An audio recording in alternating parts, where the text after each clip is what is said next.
ጤና ይስጥልን ክቡራን አድማጭ ተመልካቾቻችን ከመልህቅ ልሳን አማራ ሚዲያ በዕለተ ሰንበት ከግንባር የተሰሙ ሰበር ዘገባዎችን ይዘን ቀርበናል። እስከ ዝግጅታችን ፍጻሜ አብራችሁን ቆዩ። በቀጥታ ወደ ዘገባው። 7 ለ7 ክፍለ ጦር በይፋትና ጥሙጋ አውራጃ የአገዛዙን ታማኝ መረጃ አቀባይ እስከ ወዲያኛው ማሰናበቱን አስታውቋል። የሸዋ ጠቅላይ ግዛት አሳምነው እዝ 7 ለ7 ክፍለ ጦር የኦፕሬሽን ስራ በመስራት የጠላትን የመረጃ መረብ በመበጣጠስ ላይ ይገኛል የተባለው ክፍለ ጦሩ በይፋትና ጥሙጋ አውራጃ ኤፍራታና ግድም ክላስተር አላላ ከተማ ላይ በልዩ ኦፕሬሽን የአገዛዙ መረጃ የነበረ ተከፋይን እስከ ወዲያኛው አሰናብቷል። ግለሰቡ በተደጋጋሚ በክፍለ ጦሩ ማስጠንቀቂያና ምክር ቢሰጠውም ሊሰማ ባለመቻሉ በናሆሰናይ ሻለቃ የቅኝት ቡድን አማካኝነት ዘልቀው በመግባት እስከ ወዲያኛው ሊያሰናብቱት እንደቻሉ የክፍለ ጦሩ ሪፖርተር ከግንባር በላከው መረጃ አመላክቷል።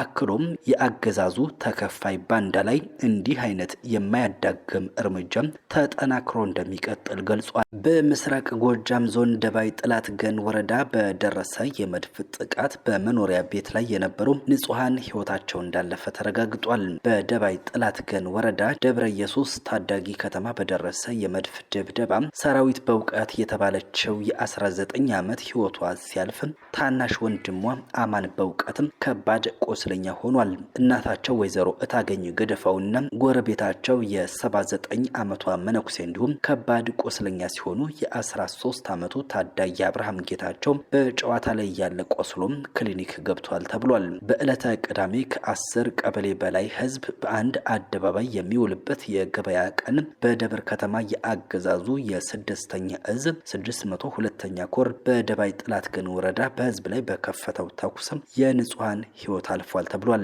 ከቆይ ከተማ ደብረ ኢየሱስ ታዳጊ ከተማ የንጹሃን መኖሪያ በሆኑ መንደሮች ላይ ባስወነጨፈው መድፍ መኖሪያ ቤቶች ወድመዋልም ተብሏል። የአማራ ፋኖ ብሔራዊ ንቅናቄ ቴዎድሮስ እዝ 105ኛ ኮር 44ኛ ክፍለ ጦር በአዲስ መንፈስ በአዲስ ወኔ ለልዩ ዘመቻ ለመጨረሻው ዘመቻና መመከቻ በሚገባም ተስሎ ተከስቷል።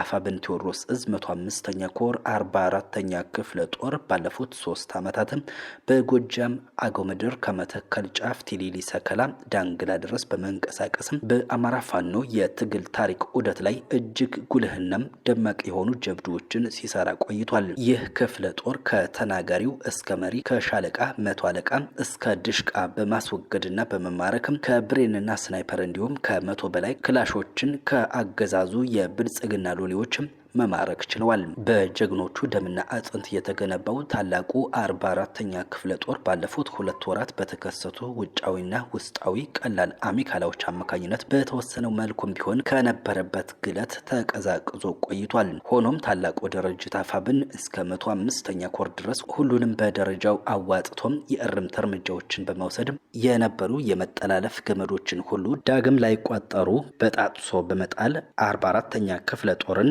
ወደ ነበረበት ዝናና ቁመና ከነሙሉ ክብሩ መመለስ ችለዋል። ጠላት ምንም እንኳን ከሚዲያም እስከ ጦር ሜዳም በልዩ ትኩረት የመከፋፈል የመበዝበዝ የማፈራረስ እንዲሁም የማሳደድ ዘመቻዎችን ጭምር አውጆበት ቢቆይም በቁርጠኝነት ለዓላማቸው ፍጹም በመነኑ የክፍለ ጦሩ አመራሮችና አባሎች ምንም ጉድለት ሳይፈጠር ጸንቶ በመጠበቅ የመሪነትን ሚና በሚገባ ተወጥተው ትላንት ሐምሌ 11 2018 የተቋሙ መሪዎች አርበኛ እሸቱ ጌትነት አርበኛ ደመላሽ አድነው 50 አለቃ ደሞዝ ግርማ በማስረከብ በሳልና ስል የሆኑ የድርጅቱ መሪዎችን የችግሩን መንስኤ ከስሩ በመረዳት ሙሉ የሆነ ጥልቅ ታድሶ ሰጥተው በተወሰነ መልኩ አጦት የቆየውን ወኔና የተቀዛቀዘውን ጀብደኝነት ሙሉ በሙሉ መመለስ ችለዋል ተብሎ ከጋሸና ወደ ላሊበላ ስንቅና ትጥቅን ለማሳለፍ የተንቀሳቀሰው የአገዛዙ ሰራዊት በደፈጣና ቆረጣ ጥቃት ከፍተኛ ወታደራዊ ኪሳራ እንደደረሰበት ተገልጿል። ከጋሸና ተነስቶ ወደ ላሊበላ ከተማ ወታደራዊ ስንቅና ትጥቅ ለማሳለፍ ከፍተኛ እንቅስቃሴ በማድረግ ላይ በነበረው የብልጽግናው አገዛዝ ሰራዊት ላይ የፋኖ ኃይሎች በጋራ በወሰዱት የተቀናጀ የደፈጣና የቆረጣ ጥቃት ሰፊ አካላዊና ቁሳዊ ኪሳራ ማድረሳቸው መያዛቸው ተገልጿል። የአማራ ፋኖ ብሔራዊ ንቅናቄ ወሎ ቤት አማራ ምኒልክ እዝ 303ኛ አሳምነው ኮር 19ኛ እሸት ክፍለ ጦርና 16ኛ ነብሮ ኮማንዶ ብርጌድ እርስ በእርስ በመቀናጀት ትላንት ከረፋዱ 4 ሰዓት ጀምሮ እስከ ቀኑ 9 ሰዓት ተኩል ድረስ በላስታ ወረዳ 025 ቀበሌ ድብኮ ከተማ ልዩ ስማቸው ጸጋይ ተራራ፣ ደጎሮ ማርያም ተራራና ገብርኤል ተራራ በተባሉ ስልታዊ ግንባሮች ላይ ከአገዛዙ ጦር ጋር ብርቱ ውጊያ ሲያካሂዱ ውለዋል። በተደረገው የመከላከልና የማጥቃት ውጊያ የአገዛዙን ሰራዊት ሙሉ በሙሉ መበታተን መቻሉ ታውቋል። በዚህ አውደ ውጊያ ወቅት ከላሊበላ በስተጀርባ በኩል ሊመጣ የነበረውን የአገዛዙን ተጨማሪ ኃይል መንገድ በመዝጋትና ምሽጉ ላይ እንዳይንቀሳቀስ አድርገው በመቆለፍም የ21ኛ ተከዜ ክፍለ ጦር 2ኛ ሻለቃ እጅግ ወሳኝ ወታደራዊ ሚና በመጫወት የተሰጣቸውን ግዳጅ በአስተማማኝ ሁኔታ መወጣታቸው ተረጋግጧል።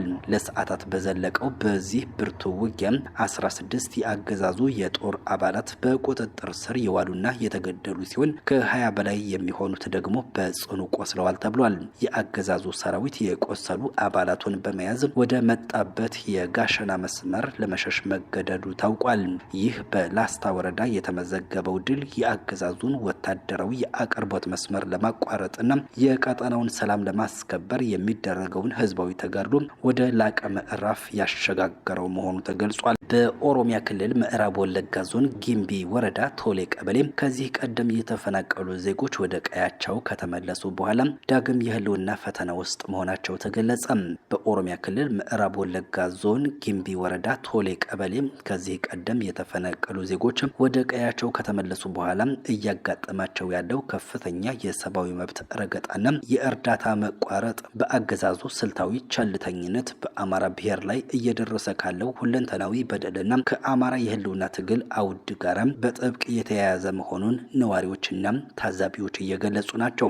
በ2014 ዓ.ም በሸኔና በክልሉ ታጣቂ ኃይሎች የተፈጸመውን አሰቃቂ ጭፍጨፋና ግጭት ሸሽተው ወደ ደብረ ብርሃንና ሌሎችም አካባቢዎች ተሰደው የነበሩ እነዚህ ተፈናቃዮች በ2016 ዓ.ም በሁለት ዙር ወደ ቀያቸው እንዲመለሱ ከተደረገ በኋላ አሁንም ድረስ በመጠለያ ጣቢያዎች ውስጥ በከፋ ሁኔታ እንደሚገኙ ታውቋል። በተለይም በወቅቱ መኖሪያ ቤታቸው ሙሉ በሙሉ የወደመባቸው ወገኖች ላለፉት 8 ወራት ከህዳር ወር ጀምሮ ምንም አይነት የሰብአዊ ድጋፍ ሳያገኙ በመጠለያ ውስጥ እንዲማቀቁ መደረጉ አገዛዙ ለአማራ ተወላጆች ህይወትና ደህንነት የሚሰጠውን ደካማ ትኩረት የሚያሳይና የህልውና ትግሉን አስፈላጊነት ይበልጥ የሚያጎላው መሆኑ ተመላክቷል። በአካባቢው የሚገኙ የአይን እማኞች እንደተናገሩት ወደ ቀያቸው ከተመለሱት ዜጎች መካከል መኖሪያ ቤታቸው ያልፈረሰባቸው በጥቂቱ ወደ ግብርና ስራ ለመግባት ቢሞክሩም ቤት ንብረታቸው የወደመባቸው በርካታ አርሶ አደሮች ግን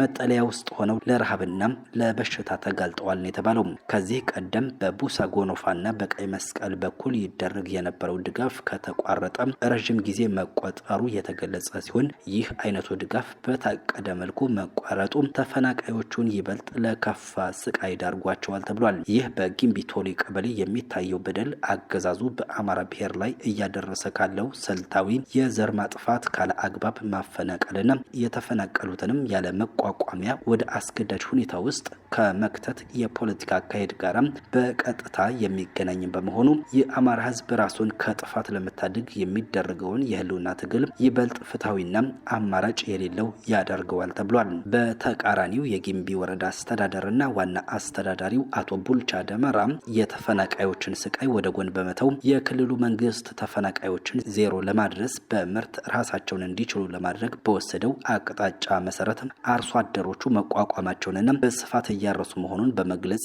ፕሮፓጋንዳዊ ምላሽን ሰጥተዋል። አድማጭ ተመልካቾች የሰዓቱ ዘገባዎቻችን የተከታተላችኋቸውን ይመስሉ ነበረ። በሰላም ዋሉ።